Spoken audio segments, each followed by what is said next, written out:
Praise the lord అందరికి. Greetings to you in the name of our Lord Jesus Christ. మనందరికి తెలిసిన వాక్యమే.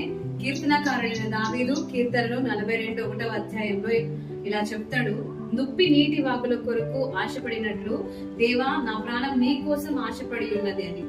మనము కూడా అదే ఆశ కలిగి ఉన్నాం.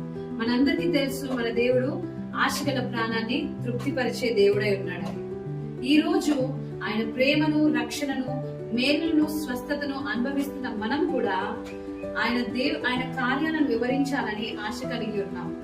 ఆయన కోసం బలంగా వాడబడాలని, పేతురుల, పౌలుల, ఏలియాల బలంగా వాడబడాలన్న కోరిక మనం కలిగి ఉన్నాం. వాళ్ళ లెవెల్కి మనం రీచ్ అవ్వాలంటే మనం ఏం చేయాలో తెలుసుకోవాలనుకుంటున్నారా? You want to know how to live a consecrated life? So come please join with us on 13th June 6 p.m. at Air Church. Praise the Lord.